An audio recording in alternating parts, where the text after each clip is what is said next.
What do you want? What do you want? You're in business. You're going to end up with something. 100 million different opportunities are going to come at you, and you're going to take something. You're going to end up with something. But what do you want? Let's talk about growing at scale on purpose with Ken Guest next on Purpose Under Pressure. Well, welcome back. My name is Bryan, and this is Purpose Under Pressure. It's a podcast about developing sales and leadership success on purpose and under pressure. It's brought to you by the professional sales and leadership training team at Sandler by the Ruby Group. You'll find them in Akron and in Columbus, Ohio. They're in Jacksonville, Florida. They're in Capital Region, New York. They do their work on purpose so you and your team can represent that way. If you're trying to grow, if you're trying to increase revenue, if you're trying to shrink, if you're trying to get smaller, what are you trying to do in your business? What are your goals? What are your plans? What are your hopes? What are your dreams? It's not going to happen just by showing up. You're going to have a plan. You're going to have some accountability. You're going to have an understanding of where you're trying to go. And I think that's one of the keys that Sandler by the Ruby Group can offer. They'll find out with you. What are you trying to do? What are your tools? Who are you trying to reach? Let's go. And if that sounds right to you, I think you should reach out and connect with Sandler by the Ruby Group. They're online at therubygroup.sandler.com. The Ruby Group, where sales, leadership, and purpose come together. So let's get cooking. We just talked about growing a business. I don't think growing a business is really hard at all. It's hard work. Yes, it's a lot of hours. It's a lot of things that have to go right. But I think if you do a good job, the analogy, if you serve a good burger, people are going to come back. And they're going to tell a friend. I think that's the way it works. You'll grow. It's how you grow, how you scale, how you handle the pressure that comes with growth, or choose not to. That becomes the hard part. So I asked Ken Guest to join us. He's a partner and trainer at Sandler by the Ruby Group. He's our guest today on Purpose Under Pressure. He's implementing a 5-year sales strategy in his business there at Sandler by the Ruby Group. And it's eye-opening, the things that they're implementing and the things that they're doing, and maybe even more importantly, why they're doing it. So Ken, it's always a pleasure to have you on the show. Welcome back to Purpose Under Pressure. Thanks for having me, Bryan. I always enjoy the time with you. Am I right? Growth isn't hard. It's going to happen if you're doing a decent job. People are going to come to you, but you can do it on purpose, can't you? You can do it with a strategy. Tell me a little bit more about that. Yeah, in 20 years of being part of this business, I've been 15, our company's been 20. We've grown every year but one. Okay. And the only year we didn't grow was COVID. You can grow, and to the title of our podcast here today is We've Grown Without Purpose. If I'm being honest. See? Right? Exactly. So we've grown because we do a good job for clients. They refer us to other clients. We grow. And we're at a time in our life, Mike Jones and myself, where it's like, okay, we got two choices. We can keep doing what we're doing. We're having fun. We're changing lives. We're helping companies. Mm-hmm. And we could keep doing that. And there's nothing wrong with that. Or we could do it more on purpose. And started, this whole 5-year plan really started with a book I read. And I give a shout out to Dr. Ben Hardy and Blake Erickson that wrote The Science of Scaling. And how do you scale a business like on purpose? On purpose. And reading this book, I'm realizing all these things that they're telling us it's like we're not doing. And how so? What was it telling you that? Give me an example of something you're not doing that it was saying, look, this is what purposeful growth means. So one of the things that, and I've heard this phrase in sales for years, is that if everybody's a prospect, nobody's a prospect, right? And so one of the things that it really suggested is get very clear on who is your client. Who is the right client for you? Who's the one that stays with you forever? What does that look like? And so one of the key things that as I wrote this 5-year sales plan for our business, one of the key things was getting crystal clear on our ICP, or ideal client profile. And what are those factors? And I think we all have that. If you're listening to this podcast or watching it, we all have an ideal client type. And you have to figure out what are those common denominators that make up that ideal client type. In our world of sales and leadership training and coaching and development, it's the revenue size of the company and the number of sales participants that are part of a program, right? But it could be different for everybody. It could be geography, it could be employee headcount, it could be anything. And I think we owe it to ourselves as leaders. If you're leading a business, we owe it to ourselves to figure out what that is. And I think there's a lot of companies we work with that if you ask them what their ideal client profile is, they have no idea, because they service companies, they do good work, but if they really were honest with themselves, do they know exactly who they should be targeting? They Don't. But Ken, let me push back a little bit, because that's good for you. You've been in this business. What did you say? 15, 30 years. I mean, you're 15. established, you're growing. So now you can sit back and you can say, okay, let's do it right. Think about those new businesses, though. They're trying to pay the bills and they're trying to hire and they're trying to grow. They're just going to take every business that can come because cash flow and because of all the pressure. Like, is it okay for every business to start this way and to actually maybe even say no to a business if it's not an ICP? They need to have the discipline, and it is the hardest thing, Brian. It is the It hardest. has to be. But when you start to reflect back on your relationships that you have, the ones that you lose, the ones that go away after a short period of time, through no fault of your own necessarily, those don't fit your ICP.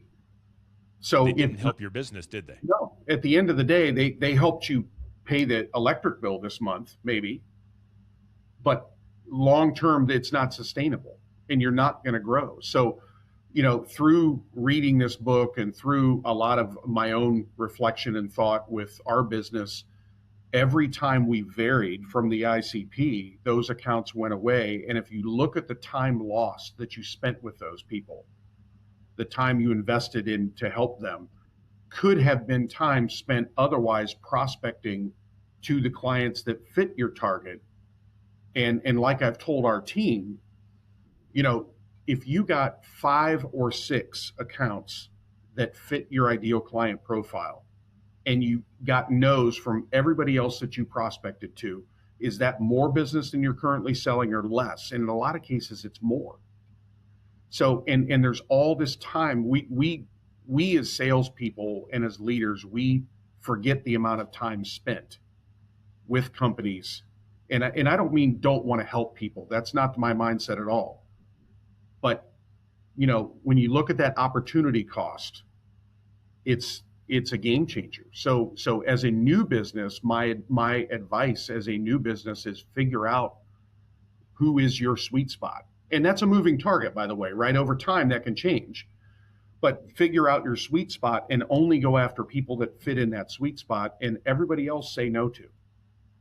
And it's so hard to do, but you will accelerate and scale your business so much faster if you do it. And that's purpose under pressure, isn't it? It's who do we 100%. Want to serve? How do we want to serve them? Let's say no to those distractions and let's go this way. And there's a little bit of faith involved that if I do that, it's going to work out on the other end. So there's identifying that perfect client. What's next? What are the other pieces of the strategy that you guys are kind of implementing there at Sandler by the Ruby Group? So the other piece to that is, it's one thing to say, this is my ideal client that I want to go after. But the second component to that is, what is my floor? And we got this from this book. The definition of your floor is, what is the minimum you're willing to tolerate in your business? What's the lowest level, your floor, that you're willing to tolerate in your business? Meaning, lowest level of what? It could be anything. It could be lowest level of acceptable client that fits into your model. So it's one thing to say my target client or my ideal client is this size company and this number of people. But if this type of company comes to me, they have to meet at least this minimum. If they don't meet this minimum, then they might not be my ideal client, but they meet my floor of what's at least acceptable. It's on the dartboard. At least Correct. It's something I'm aiming for. Yeah. Okay. Correct. So and then also, when you think of floor, you think of here's a discipline. Here's an example of a discipline. If somebody wants to meet with me, a potential client wants to meet with me, and they don't meet my floor, the discipline is probably not take the meeting. Don't even take the meeting. No. And scary as that sounds, and as gut wrenching as that is for salespeople, when somebody actually wants to meet with them, we have to be honest with ourselves and say, yeah, but even if I got that business, it doesn't meet what I'm looking for. It doesn't fit. It's we and the reality is, and Lisa Carmichael on our team made this comment the other day, to Mike and I, when we were struggling with the thought process of, uh, oh my gosh, what if there's somebody that really needs our help and we can change lives, but they don't meet our floor? And she made the comment at a meeting. She said, "Are you really servicing them at the level that you could if they don't meet that?" And the reality is, we're not. And so we're not helping them. We're not giving them the ROI they deserve. And so we really have to shift our mindset, but it's scary. Really have to be honest with yourself and humble to know what you can and can't. Just because you want to do something doesn't mean you can. And if you promise somebody something that you ultimately can't deliver, That's you've right. actually done them an injustice. And so to say, I'm sorry, I don't think this is going to be a good fit right from the beginning, you're actually freeing them to go find the good fit. You're freeing yourself to go find another good fit. And that's the definition of win-win, not taking the business. Yeah. That's tough, Tough. but it's important. Yeah. Can you remember times along the way? How did you learn? Is that something you've learned, or maybe when you read the book that you identified and you and Mike said, remember when we took on this client? Remember what that did to us? Did that process happen? Yeah. So Yeah. so one of the things that I would advise all leaders, and one of the lessons learned for us in 2026, is you have to be absolutely diligent about understanding your metrics of your business. And we knew some of our metrics. I mean, we obviously knew sales goals and quotas and things like that we wanted to achieve. And we're very disciplined, as you've talked about in past podcasts, with accountability and behaviors and things like that. Hmm. What we didn't know, shame on us, but what we didn't know was our account turnover rate. How many accounts were we losing year over year? Your And then why churn kind of thing. year a churn? And why Hmm. did we lose them? And what is our net revenue retention or gross revenue retention? And knowing that level of detail. And if you don't know what that is, I had to look it up, quite honestly. So, how to calculate that and how important that is. But here was the fascinating thing that we learned that really reinforced our belief system that we're not helping people when we take on the wrong type of account, and they're not helping our business either. Is we looked at our churn percentage over the last 3 years, and it was higher than we would have liked. And but here was the fascinating thing: of all the accounts that moved on from us after a period of time, only two fit what we would now call our ideal client profile, and that we sold Mm, the program the way we sell the program in its current format, and we didn't vary from the deliverable. Only two only left us. two. And Wow. there were ownership changes that caused that, but every other account that we lost didn't fit the type of client that we should have been pursuing in the first place, or we didn't sell them in the right deliverable. And it's like, it just reinforces to spend all of your time laser focused on pursuing the right type of company that you can really help, really impact their lives, really give them an ROI, and they stay with you for a long, long time. Because that's the goal, isn't it? When the long-term customer that brings other similar long-term customers, that's how you grow on purpose. Just helping someone, even in any business. If you only help someone once, I mean, that doesn't really do anybody any good. We're trying to build a tribe, we're trying to build relationships, we're trying to grow together. And you had those folks and they left. Well, now what?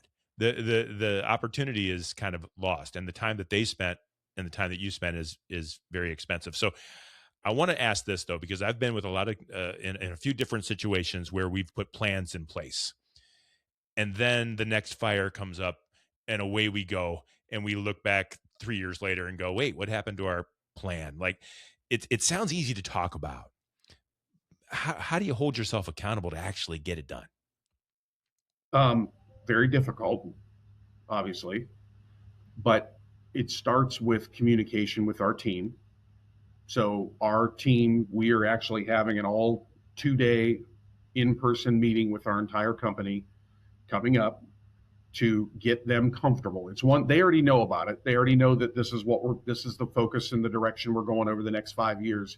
It's another thing to then say, okay, but how do we get all of you comfortable and understand these are the things that are going to happen? And to give you an example, one of the things that is going to happen is if we see a meeting on one of our team members' calendars that does not fit our Doesn't floor, belong. they are going to cancel the meeting. And the salesperson's going to say, wait a minute, that's part of my sales funnel. That's part of my process here. How am I going to hit goal if I don't talk to Joe? That's right. That's yeah, right. that's going to be hard. And you're going to say, I'm sorry, they're no longer part of your prospect. Go find another. That's right. And so the discipline and the accountability is really, you know, how do we spend all of our time pursuing the right type of client that we know we can help? It's proven out successful when we get in front of them. And then how do we get a whole lot of no's to get those 5 or 6 or 7 yeses? It doesn't take a lot, but the ones we get are going to be the right ones. And we have to be comfortable getting a lot of no's. Now, the one thing we have to do for our team that a lot of sales cultures don't do, and we have not done, quite honestly, in the past, we have to feed them leads and opportunities that fit in that target. And we have never done that in the past. And I know a lot of the cultures we work with, clients we work with, they might get inbound leads on occasion, but it's not a regimented part of their process. Right. So we have to create that as part of the process. Yep. You have to target market and go after and find the types of people that want to work so that they'll want to reach out to you as well. Correct. Because that goes to the idea that the last question I was going to ask, you're actually thinning, laser focusing your target, which means less people to talk to. Like if you can't talk to everybody, then you're talking to less than everybody. And if you're identifying the specific ones, are you then just trying to stay level without growing, but serve less people better, which is not a terrible thing? Or are you actually trying to grow through this kind of a laser process? Because it seems like you're talking to less people. How are you going to make more? Where are you going? We think it's going to not only create more happy clients, yes, because we're servicing the right type of company, but we think we're going to scale exponentially rather than incrementally. Why? Because when you do the math in our world, and most people listening to this could say the same about their worlds, I don't need a whole lot of clients if I'm servicing them the right way and they're the right size. And it's going to scale on purpose as opposed to organically, and we looked at it. It was kind of funny. In the 3 states that we are in currently, there are literally tens of thousands of prospective clients that fit our target, tens of thousands, to the point that we couldn't call on all of them. So as we have an objective of quadrupling the company in 5 years. And we think that's very doable if we stay focused on this, because our people are going to have a lot more free time because they're going to say no to a lot more things that they never said no to. Yeah. You're isolating the muscles you're wanting to develop, and you're focusing on them, and you're going to get stronger because of it. I love that. It's why I started Bryan Media Strategies, which is on target, on purpose, trying to do the right things for the right reasons. But this show, Purpose Under Pressure, it's exactly what that's about. I'm not just going to succumb to every single opportunity or single pressure that tries to come at me. I'm going to do things the way I want to do them. And when I do things the way I want to do them, people are going to come out of the woodwork that believe in that and want to do it the same way. That's what you're finding, and that's what you're going after, isn't it, Ken? Yes, 100%. It is. And, back to your title again, this is a whole lot of pressure that we're creating. This is going to create uncomfortableness in our team. But as they start to have successes, and it's like anything else in sales, when we're in the heat of the moment and we're emotionally involved, it's very hard to see the forest through the trees as a salesperson. Especially as a salesperson. Yep. Yes. But when we take a step back and look at it intellectually, and we say, oh my gosh, in the last 3 years, when we focused on the right people, we only lost 2 accounts, that were fit, and everything else we spent all this time with that came and left, we should have never, in retrospect, we should have never been spending that time with them. And when you can put that intellectual hat on and get the emotional hat off, it it's common sense. But it's a lot of pressure, and there's very clear direction and focus as to what we can and can't do going forward. Businesses and organizational leaders that are listening or watching right now, if they wanted something like this for their company, are you helping them with these kinds of things as well? How does that process work? If they wanted to reach out to you, is this something you can help them with? Yeah, we're not. I mean, I know we're part of Sandler training. We're not trainers. We That's a small piece of what we do. Love Uh, that. we really we have to help them. I always say this to everybody: training without real world application is a complete waste of money. And so we have to help them apply it in the real world. We have to help them with their business. We have to help them grow. And if it's this type of strategic thinking that we can help them with, then absolutely they can reach out to us and we can help them with this mindset shift. You'll find Ken on LinkedIn. You'll find Sandler at Sandler by the Ruby Group. It's just an amazing group of people that believe in the same things. And it sounds like now are starting to realize what that is and go after it. And I'm just so proud that this show is part of your organization. And I'm really glad, Ken, that you took the time to kind of share with our listeners and audiences the things that you're doing there at Sandler by the Ruby Group, but also the things that they should be doing in their business. That's what it's all about. So Ken, thank you so much for being on the show. Thanks for having me, Bryan. Always enjoyed the time. See, folks, that's what this is all about. This is all about helping you figure out what's that tiny little thing that's out of sync. What's that thing that you've been growing in spite of? That if you can just isolate that little fly in the ointment, figure that one little thing out, and man, things can just turn on for you, not just for more, but for better. And that's what I want for you. So thank you for being a part of this show. Thanks for being here. Thanks for listening. Thanks for watching. We do it every week, sometimes 3 times a week. And I think that's pretty cool. Sometimes you'll miss a show. If you subscribe, you won't. So go ahead and do that the next time you check us out. You'll find all past episodes of Purpose Under Pressure at bryanmediastrategies.com/podcast and wherever you stream your favorite shows. It's brought to you by the Ruby Group, where sales, leadership, and purpose come together. Until next time, no matter how high the pressure gets, just stay on purpose.